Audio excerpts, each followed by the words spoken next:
नमस्कार दोस्तों, स्वागत है आपका इन्वेस्टिंग दर्पण की एक और नॉलेजफुल वीडियो में। और इस वीडियो में हम डिस्कस करेंगे अडानी एंटरप्राइजेज लिमिटेड को।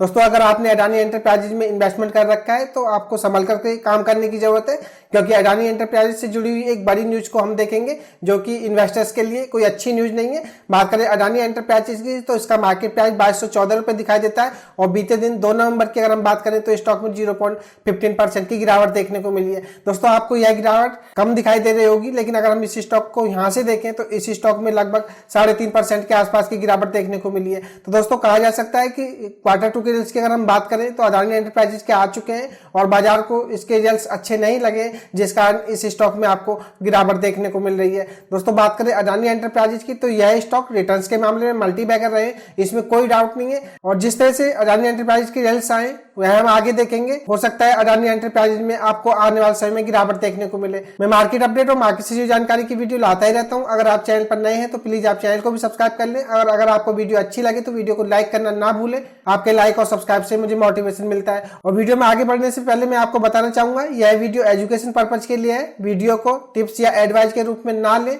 स्टॉक को डिस्कस करने का मेरा पर्पज यही रहता है ताकि आपको स्टॉक मार्केट में क्या चल रहा है यह बताया जा सके। बात करें अडानी एंटरप्राइजेज की तो हम इसके रिटर्न्स को अगर देखें तो 5 दिन में यह स्टॉक 0.63% के नेगेटिव रिटर्न दे चुका है। बात करें एक महीने की तो एक महीने में 7.26% के नेगेटिव रिटर्न दिए, और 6 महीने में अगर हम देखें तो 20% से ज्यादा के ये स्टॉक रिटर्न देता हुआ नजर आ रहा है। बात करें ईयर डेट से तो ईयर डेट में आप देखिएगा यह स्टॉक 42% नीचे लुढ़क चुका है, और एक साल में भी अगर हम देखें तो यह स्टॉक 38% के नेगेटिव रिटर्न देता हुआ नजर आ रहा है। बात करें अडानी ग्रुप की तो दोस्तों, पर्सनली मैं आपको बताऊं तो यह ग्रुप मुझे इन्वेस्टमेंट के हिसाब से सही नहीं लगता है, क्योंकि इस ग्रुप के स्टॉक्स में बड़ी उठापटक देखी जाती है। तो मैं चाहूंगा आप इन स्टॉक्स से दूर रहे तो ही बेहतर होगा। बात करें अडानी ग्रुप की तो हिंडनबर्ग के मामला आने के बाद इन्वेस्टर्स का जो इंटरेस्ट है वह कम हुआ है, तो यह बात आपको पता होना चाहिए। बात करें अडानी एंटरप्राइजेज की, अगर इसको हम टेक्निकली चार्ट पर देखें तो दोस्तों आप देखिएगा यह स्टॉक काफी दिन से कंसोलिडेट कर रहा है और एक ही रेंज में यह ट्रेड करता हुआ नजर आ रहा है, और अब इस स्टॉक में जाकर के थोड़ी यह गिरावट देखने को मिल रही है।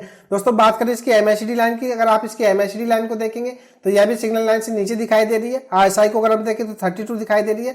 स्टॉक अभी पीछे ओवरसोल्ड हो चुका था, उसके बाद इसमें हल्की सी बाउंस देखा गया है, लेकिन उसके बाद इस स्टॉक में फिर यह नीचे की तरफ मूवमेंट बनता हुआ नजर आ रहा है। अगर हम इसके कुछ मूविंग एवरेज को देखें तो आप देखिएगा 5 दिन का मूविंग एवरेज 2249 रुपए रहा है, 9 दिन का मूविंग एवरेज 2279 रुपए रहा है, 13 दिन का मूविंग एवरेज 2306 रुपए दिखाई देता है, 21 दिन का ईएमए 2346 रुपए रहा है। बात करें 50 दिन के ईएमए की तो 2404 रुपए दिखाई देता है, 100 डे का ईएमए 2412 रुपए रहा है, 200 डे का ईएमए 2443 रुपए दिखाई देता है। बात करें इसके करंट मार्केट प्राइस की तो वह 2215 रुपए दिखाई देता है। तो कहा जा सकता है इस समय यह स्टॉक काफी वीक नजर आ रहा है, अपने सारे मूविंग एवरेज से नीचे ट्रेड करता हुआ नजर आ रहा है। दोस्तों, बात करें इसकी तो यह इसका जो 5 दिन का ईएमए है यह इसको भी सपोर्ट नहीं कर पा रहा है और स्टॉक उससे नीचे ट्रेड कर रहा है। और दोस्तों, मैं प्रिडिक्ट तो नहीं कर सकता कि यह स्टॉक यहां से बड़ी गिरावट में जाएगा या इस स्टॉक में यहां से तेजी देखने को मिलेगी, लेकिन टेक्निकली अगर हम इसको चार्ट पर देखें तो स्टॉक इस समय वीक नजर आ रहा है। और दोस्तों, इसके Q2 के रिजल्ट्स को मैं आपसे डिस्कस करूंगा तो आपको पता चल जाएगा कि इस स्टॉक में आने वाले समय में आपको कैसी चाल देखने को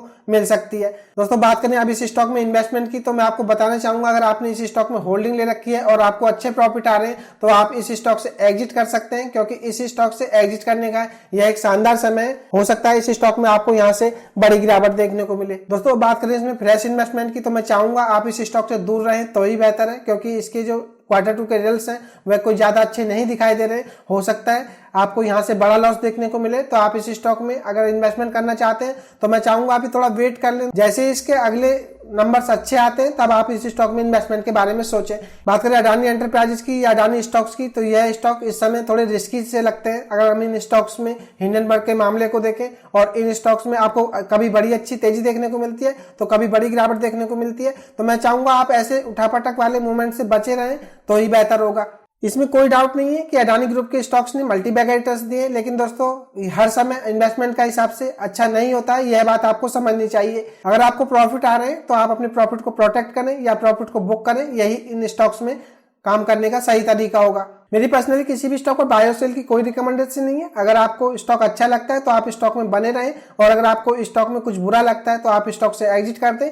इन्वेस्टमेंट का फैसला आपका होना चाहिए। बात करें अडानी एंटरप्राइजेज की तो इसके 2 नवंबर की अगर हम बात करें तो इसके Q2 के रिजल्ट्स आ चुके हैं, और अगर आपको इनको नहीं पता है तो दोस्तों मैं आपको बताना चाहूंगा, अगर हम इसकी जून क्वार्टर से सितंबर क्वार्टर की परफॉर्मेंस को देखें तो आप सेल्स को देखिए 25,438 करोड़ रुपए से गिर करके 22,517 करोड़ रुपए हो गई है। तो कहा जा सकता है क्वार्टर बेसिस के हिसाब से हमें इनकी सेल्स गिरती हुई दिखाई दे रही है। बात करें EBIDT की तो 2524 करोड़ रुपए से गिर करके 2430 करोड़ रुपए हो गई है। तो कहा जा सकता है EBIDT में भी हमें गिरावट देखने को मिल रही है। और आप नेट प्रॉफिट को देखिए 677 करोड़ रुपए से गिर करके मात्र 333 करोड़ रुपए रह गए। तो कहा जा सकता है नेट प्रॉफिट आधे हो चुके हैं क्वार्टर बेसिस के हिसाब से। और आप EPS को देखिएगा, EPS भी 5.91 से गिर करके मात्र 2 रह गया है। तो कहा जा सकता है दोस्तों क्वार्टर बेसिस के हिसाब से अगर हम बात करें अडानी एंटरप्राइजेज की तो इसके नंबर्स बहुत खराब दिखाई दे रहे हैं। और आप ईयर ऑन ईयर बेसिस के हिसाब से देखिएगा, सेल्स में 41% की गिरावट है, EBIT में हमें मामूली सी 30% की जंप देखने को मिल रही है। नेट प्रॉफिट को अगर हम देखें तो 40% की भारी गिरावट देखने को मिल रही है। EPS की अगर हम बात करें तो इसमें भी 50% की गिरावट है। ओवरऑल दोस्तों बात करें अडानी एंटरप्राइजेज की तो क्वार्टर बेसिस के हिसाब से भी और ईयर ऑन ईयर बेसिस के हिसाब से भी इसके नंबर बिल्कुल बेकार दिखाई दे रहे हैं और इनका असर आने वाले समय में आपको इस स्टॉक पर भी देखने को मिलेगा। तो दोस्तों यह एक सही समय हो सकता है, अगर इस स्टॉक में आपको प्रॉफिट आ रहा है तो आप अपने प्रॉफिट को प्रोटेक्ट करें, यही बेहतर होगा। तो दोस्तों यह थी खास अपडेट अडानी एंटरप्राइजेज स्टॉक से जुड़ी हुई। मैंने आपसे इसको टेक्निकली भी डिस्कस किया और इस स्टॉक के आपसे क्वार्टर 2 के रिजल्ट्स को भी डिस्कस किया। तो यह खास अपडेट की वीडियो आपको कैसी लगी और अडानी एंटरप्राइजेज स्टॉक को लेकर के आपकी क्या राय मुझे कमेंट करके बताएं। अगर वीडियो अच्छी लगी हो तो वीडियो को लाइक करें, शेयर करें और आपने चैनल को सब्सक्राइब नहीं किया तो चैनल भी सब्सक्राइब कर लें। मैं मार्केट अपडेट और मार्केट से जुड़ी जानकारी की वीडियो लाता ही रहता हूं। तो चलिए मिलते हैं फिर किसी नई वीडियो में, तब तक के लिए नमस्कार।